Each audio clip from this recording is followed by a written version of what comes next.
Survey of Numerical Navier-Stokes Solvers by Alain Salinas. Before diving into the complicated nature that is numerical Navier-Stokes solvers, it is imperative and crucial to understand the basic governing equations.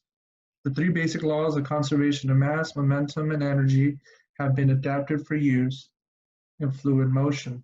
They are respectively equations 1.1, 1.2, and 1.3, where for a linear Newtonian fluid, the viscous stresses are modeled in equation 1.4. It's also important to note that these relations are fairly general and involve only a few restrictive assumptions. One being the fluid forms a continuum. 2, the particles are essentially in thermodynamic equilibrium. 3, the only effective body force are due to gravity. 4, the heat conduction follows Fourier's law. And 5, there are no internal heat sources. The mathematical behavior of the basic equations is highly complex. There are two factors that hinder the analysis.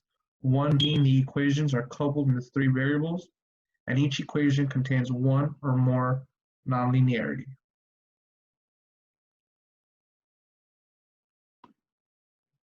The field of computational fluid dynamics has become a commonly applied tool for generating solutions for fluid flows with or without solid interaction.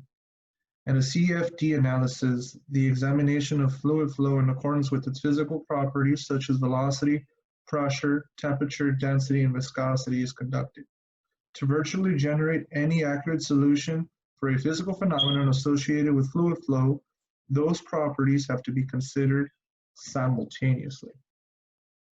Some of the issues that arise when modeling the Navier-Stokes equations are the method of formulation, the method of discretization, the coordinate system viewpoint, the choice of dependent variables, grid selection, simulation of boundary conditions, and solution techniques and numerical uncertainty.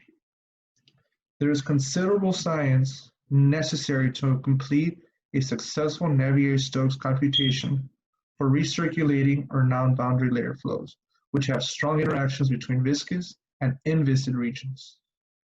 The objective of the numerical Navier-Stokes solvers that were surveyed was pretty straightforward. All the solvers wanted to find the velocity vector field U and the pressure scalar field.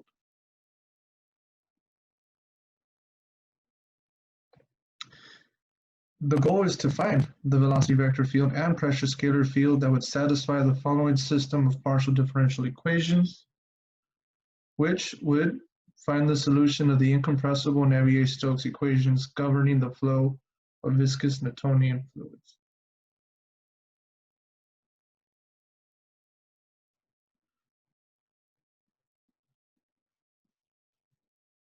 Discretization is a process of converting PDEs into a set of algebraic relations which can be readily solved on the computer.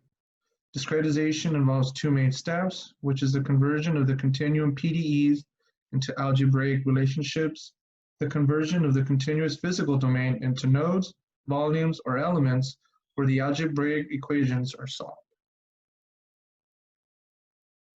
The main three approaches that were surveyed or used in the surveys for discretizing PDEs are the finite difference method, the finite volume method, and the finite element method.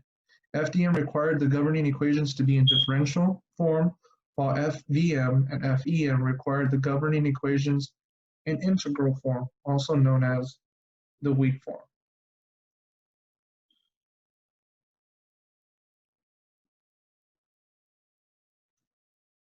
The Navier-Stokes system is nonlinear due to the presence of the convective term, so two widely used linearization schemes are Newton's method and Picard's method. Quite often, these saddle point systems arrive when a certain quantity has to be minimized, subject to a set of linear constraints. For example, in incompressible flow problems, U is a vector of velocities and P a vector of pressures. In some cases, such as fluid dynamics, saddle point problems result from the discretization of systems of partial differential equations with constraint. Typically, the constraints represent some basic conservation law, such as mass conservation of fluid dynamics.